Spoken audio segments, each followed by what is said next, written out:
الحمدللہ رب العالمین والصلاة والسلام علی سید الانبیاء والمرسلین۔ ناظرین کرام، السلام علیکم ورحمۃ اللہ وبرکاتہ۔ آپ دیکھ رہے ہیں آئی ڈی ایس کے پلیٹ فارم سے بہت ہی پیاری نشریات جس کا نام ہے رحمت رمضان۔ ناظرین کرام، بہت ہی خوبصورت سیگمنٹ جو کہ آپ کا میرا فیوریٹ ہے، قرآن کی دنیا۔ آج کا ہمارا جو عنوان ہے وہ ہے قرآن پاک سے ہدایت اور گمراہی کیسے ہوتی ہے۔ بڑی حیرت انگیز بات ہے کہ بہت سارے لوگ قرآن پاک کو پڑھ کر ہدایت بھی پاتے ہیں، اور کچھ لوگ ہیں جو پڑھتے ہیں مگر گمراہ بھی ہو جاتے ہیں۔ بات عجیب سی ہے، مگر جب ہم علماء کرام سے اس بارے میں جانیں گے تو پھر وہ ہمیں بتائیں گے کہ یہ معاملہ کس طرح ہوتا ہے، اصل بات کیا ہے۔ تو ناظرین کرام، آج بڑا ہی بنیادی ٹاپک ہے، بڑا ہی اہم ترین ٹاپک ہے، کیونکہ بعض اوقات ہم سمجھ رہے ہوتے ہیں کہ بھائی یہ ہدایت ہے، اور وہ ہدایت نہیں ہوتی۔ بعض اوقات ہم سمجھ رہے ہوتے ہیں کہ یہ گمراہی نہیں ہے، پر وہ گمراہی ہوتی ہے۔ تو آج قرآن پاک سے اس بات کو بھی سمجھنے کی ضرورت ہے کہ ہدایت کہتے کسے ہیں اور گمراہی کیا ہوتی ہے۔ تو آئیے ہمارے ساتھ تشریف فرما ہے بہت ہی پیاری شخصیت جو کسی تعارف کے محتاج نہیں ہے، ملک ہندوستان سے آپ کا تعلق ہے اور پوری دنیا میں آپ کو سنا جاتا ہے، ہم سب کے پیارے محبوب شخصیت حضرت مفتی سلمان احمد اظہری صاحب۔ السلام علیکم ورحمۃ اللہ وبرکاتہ۔ وعلیکم السلام ورحمۃ اللہ وبرکاتہ۔ قبلہ خیریت سے آپ ٹھیک ہیں؟ دعائیں آپ کی، الحمدللہ، اللہ کا فضل۔ الحمدللہ، اللہ تعالیٰ آپ کو اپنی حفظ و امان میں رکھے۔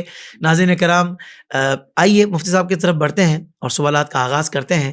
مفتی صاحب، سب سے پہلے یہ ارشاد فرمائیے گا، ہدایت کہتے کسے ہیں اور گمراہی کیا ہوتی ہے؟ کیونکہ ہم نے علماء کرام سے سنا کہ بہت سارے لوگ جو قرآن پاک کو پڑھ کر ہدایت پا جاتے ہیں، اور بہت سارے لوگ ایسے بھی ہیں جو قرآن پاک کو پڑھ تو رہے ہیں مگر وہ گمراہ ہو رہے ہیں۔ تو یہ کیا معاملہ ہے، ساتھ یہ بھی ارشاد فرمائیے گا۔ الحمدللہ وکفا وسلام علی حبیبہ المصطفیٰ، اما بعد فاعوذ باللہ من الشیطان الرجیم، بسم اللہ الرحمن الرحیم۔ اللہم صلی وسلم علی سیدنا محمد وآلہ وصحبہ وبارک وسلم صلاۃ دائمۃ سرمدا ابدا۔ پہلے آپ نے جیسے فرمایا ہے کہ ہدایت کسے کہتے ہیں اور گمراہی، اور ساتھ میں آپ نے یہ بھی کہہ دیا کہ بہت سارے لوگ قرآن پڑھ کے گمراہ ہوتے ہیں۔ دیکھیں، قرآن پڑھنے کی وجہ سے نہیں گمراہ ہوئے۔ واہ واہ واہ۔ یہاں پر اس جملے کی اصلاح بھی ضروری ہے کہ قرآن پڑھ کر کے وہ گمراہ نہیں ہوئے ہیں، قرآن پڑھ کر کے اپنی فہم اور اپنی عقل کو اس میں داخل کر کے گمراہ ہوئے۔ بہت اچھے، واہ واہ۔ قرآن پاک کا جو منشا تھا، قرآن پاک کا جو مقصود ہے، وہ تو ہدایت ہی ہے، کسی کی گمراہی نہیں ہے۔ بہت خوب۔ لیکن بندہ خود کی فہم کو الگ کر کے قرآن سے وہ گمراہ ہوا۔ اب ہم آتے ہیں آپ کے اس سوال پر کہ ہدایت کیا ہے۔ سیدھا راستہ دکھانا، اسی کا نام ہدایت ہے، اور سیدھے راستے سے بھٹک جانے کا نام گمراہی ہے۔ اب جو سیدھا راستہ ہے وہ ہے کیا؟ سیدھے راستے کا تعین کیسے کرے، یہ تو ظاہر سی بات ہے، ایک الگ عنوان ہے، لیکن ہدایت جو ہے اسی راستے کو دکھانے کا نام ہی ہے۔ اب وہ سیدھا راستہ، جیسے سورہ فاتحہ میں رب تعالیٰ نے فرمایا اہدنا الصراط المستقیم، تم دعا یہی کرو کہ اللہ ہمیں سیدھا راستہ چلا۔ جی، اور وہ سیدھا راستہ کیا ہے؟ وہ راستہ جس پر چلنے والوں پر تو نے انعام فرمایا۔ اب وہ کون لوگ ہیں جن پر انعام نازل ہوا؟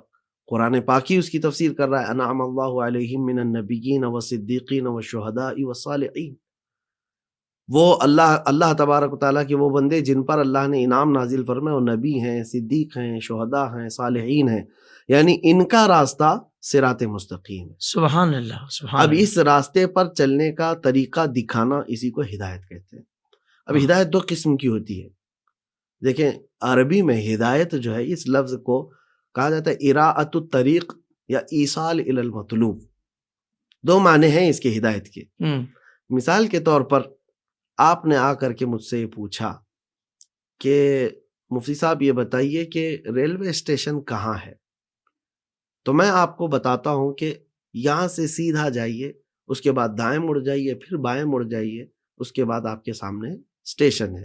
تو میں نے آپ کو کیا بتایا؟ راستہ بتایا۔ اس کو کہتے ہیں اراءۃ الطریق۔ واہ، میں نے آپ کو اسٹیشن کا راستہ بتا دیا ہے کھڑے کھڑے۔ دوسرا ایک طریقہ یہ ہے کہ آپ نے مجھ سے پوچھا کہ اسٹیشن کدھر ہے، ریلوے اسٹیشن مجھے بتائیے۔ میں نے کہا آؤ ہاتھ پکڑا اور لے کر کے چل پڑا. کیا کہنا ہے، واہ واہ. میں اسی راستے پر جا رہا ہوں، سیدھے گیا، دائیں مڑا، پھر بائیں جانے کے بعد منزل پر آپ کو چھوڑ دیا. کیا کہنا ہے. کہ آپ نے جو ایڈریس مجھ سے پوچھا تھا میں یہ سامنے ہے. اس کو کہتے ہیں ایصال الی المطلوب، مطلوب تک پہنچا دینا. تو ہدایت جو ہے کچھ جو ہے راستہ دکھانا ہے اور کسی کو پہنچانا بھی ہے. بہت اچھا. اور یہ ہدایت جو ہے یہ رب تعالیٰ کی شان ہے، یعنی منزل مقصود تک پہنچانا یہ ہدایت صرف رب تبارک و تعالیٰ کی شان ہے. واہ واہ واہ. اور اراءۃ الطریق جو ہدایت ہے یہ سب کا حصہ ہے کہ آپ سیدھا راستہ دکھاؤ، منزل تک پہنچانا رب تعالیٰ کا کام، یعنی ہدایت من جانب اللہ ہے. من جانب اللہ ہے. تو یہ ہوا ہدایت کا معنی جو آپ نے مجھ سے سب سے پہلے پوچھا، اور قرآن پاک میں جو ہدایت کا ذکر آیا ہے وہ یہی ہے. بے شک. اچھا، اب یہ ہوئی تعریف، یہ ہوئی ڈیفینیشن ہدایت کی. اب جیسے آپ نے پوچھا تھا کہ بہت سارے لوگ پڑھ کر کے گمراہ بھی ہو گئے، تو دیکھیں اس میں قرآن کا قصور نہیں ہے، تمہاری سمجھ کا قصور ہے. صحیح. اب مثال کے طور پر ایک واشنگ مشین ہے، اس کے ساتھ ایک کیٹلاگ آیا ہے، کمپنی نے اس کے استعمال کا طریقہ اس میں لکھا ہوا ہے، اور اس میں ریڈ بٹن اور گرین بٹن سب چیزیں مشین کے اندر ہیں، اور آپ کو اس کے استعمال کا طریقہ کیٹلاگ میں بتایا گیا ہے. آپ نے وہ کیٹلاگ پڑھا، اور جس وقت آپ کو ریڈ بٹن دبانا تھا آپ گرین دبا رہے ہو. پڑھے اسی کتاب سے. واہ واہ واہ. کیٹلاگ تو وہی ہے، کیٹلاگ وہی ہے، لیکن آپ نے الگ غلط دبایا ہے، اور مشین جو ہے خراب ہو گئی، آپ کی گمراہ ہو گئے، آپ بھٹک گئے. تو یہاں ہمیں بتائے کہ اس کیٹلاگ نے آپ کو برباد کیا؟ نہیں، کیٹلاگ میں تو صحیح لکھا ہوا تھا، لیکن آپ نے سمجھنے میں غلطی. ہمیں سبز اور سرخ کا شعور نہیں تھا، نہیں تھا. خطا آپ کے فہم کی ہے، آپ کے ذہن کی. تو اس طرح سے گمراہ ہوئے ہیں. اور یہ ایک لمبی لسٹ ہے، جو قرآن پاک میں اٹکل پچھو مارتے رہے اور گمراہ ہوتے رہے. اسی لیے رسول کریم صلی اللہ علیہ وسلم کا یہ فرمان ہے کہ جس نے قرآن پاک میں اپنی رائے سے کچھ کہا، تفسیر یا اس کے معنی مفاہیم اس طرح اپنی رائے سے بتانے لگا، اس نے حرام کیا ہے. اللہ اکبر. وہ بہت بڑا گناہ ہے، بلکہ وہ اپنا ٹھکانہ دوزخ میں دیکھے. اس نے اپنی رائے سے قرآن پاک میں بات جوڑنی شروع کی ہے. تو جو آپ کا یہ سوال ہے نا، بہت سارے لوگ قرآن پاک کے ذریعے سے ہی گمراہ ہوئے، کیونکہ دیکھنے کو ملتا ہے کہ انہوں نے اپنی فہم کو غلط اور اپنے ذہن کو غلط وہاں پر بٹھایا جہاں بٹھانا چاہیے تھا. اب ایک دو مثالیں میں عرض کر دیتا ہوں گمراہی کیسے آ جاتی ہے. جی. قرآن پاک کا ایک لفظ ہی ہے، معنی چونکہ عربی میں وسعت اتنی ہے، سمندر ہے ہی، ایک لفظ کے ہزار معنی بھی آتے ہیں. یا پھر ایک چیز ایسی ہے جس کو استعمال کرنے کے لیے ہزار الفاظ بھی ہیں. صحیح. عربی میں ایسے تلوار کے لیے، شیر کے لیے، اونٹ کے لیے، کھجور کے لیے 500 سے زیادہ لفظ استعمال کیے جاتے ہیں. عربی کی وسعت ہے.